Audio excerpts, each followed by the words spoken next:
Hello and welcome to another update video about Bitcoin. Here over the weekend, Bitcoin made another low here at around 19,257. That occurred today. You will remember from my previous videos that I talked about the 19,200, 19,250 level, which would be which is actually quite important in terms of holding support for giving Bitcoin the possibility to push still again a little bit higher as per this wave count. Not necessarily, to new highs or for a bullish breakout, but just purely for another corrective push to the upside before we eventually end this overall correction. Again, there is currently no guarantee that the next low will end the correction, but there is the possibility. It depends on which wave count we go with. I could very well imagine that we find key support and will end the bear market in the region between 14 and 16k.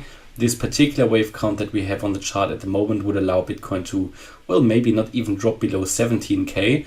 And in the end, we need to see which of these ones is going to work out. This is one wave count here. I'm going to show you the other one in a minute. As per this wave count, we had a wave 4 ending here at the peak at around 25.2k, and we then came down in a wave 1, moved up in a 2, came down in a 3, basically an ending diagonal. We are now moving up here in the wave 4, and then there will be a wave 5 push to the downside or drop to the downside. And here in this wave 4, we can say this was, based on this wave count, a WXY pattern. And at the moment, because we are holding that 19,200, 19,250 level, we can still focus on a little bit higher. We allow for that option and say that here in the wave Y, we have a wave A. This is currently the wave B, and then we're moving up in C.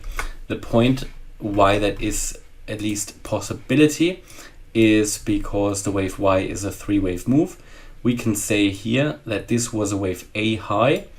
This is the wave B low possibly. And in the wave B, you come down in A, B, C, and the C wave is a 5-wave move. And this move here to the downside was in 5 waves. So that can be counted quite nicely. And that all adds up for now. So we can say here 1, 2, 3, 4, 5. And we now might already be preparing for the next move to the upside. Next week there will be a lot of volatility anyway. We've got the CPI data that's coming out, and that will be highly interesting. So we might actually continue to see a frozen market until we get that CPI data release. Hopefully that will push us out of the current range here and we see some clear movement. Any move here to the upside, can push us sort of into the region.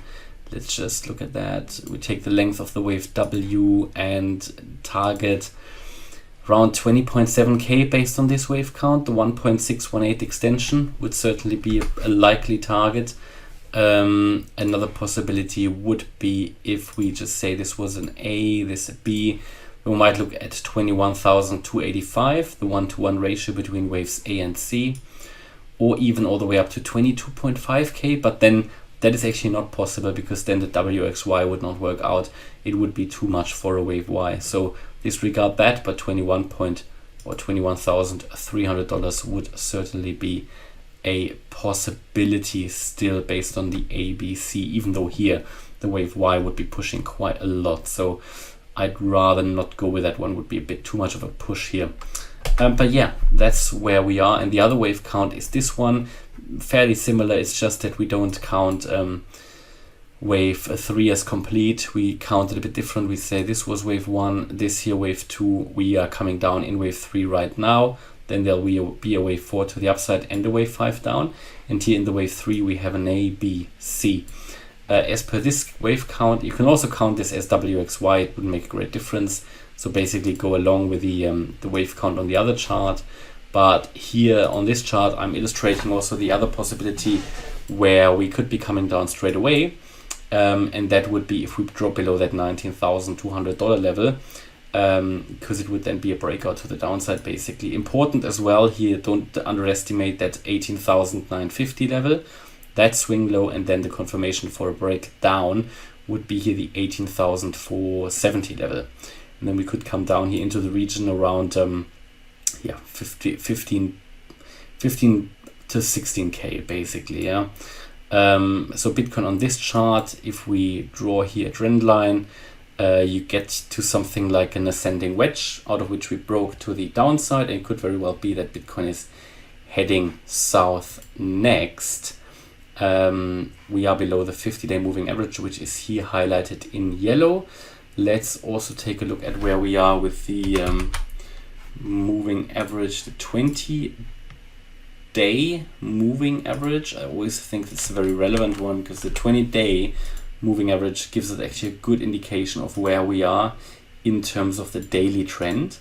And the 20-day moving average is here, the blue line. I will make it white, and it actually has quite a bit of relevance. So if I make that white now, you can actually see that the price is currently respecting it. It's currently dancing on the 20-day moving average. So if we lose this level, that would be a good confirmation that the daily trend is coming down. I mean, this is currently not the daily uptrend just because we're hovering above the 20-day moving average. We're basically just rotating around it at the moment generally.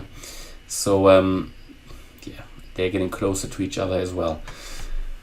So I think we need to wait here for the CPI data release next week. Nothing exciting really happening at the moment.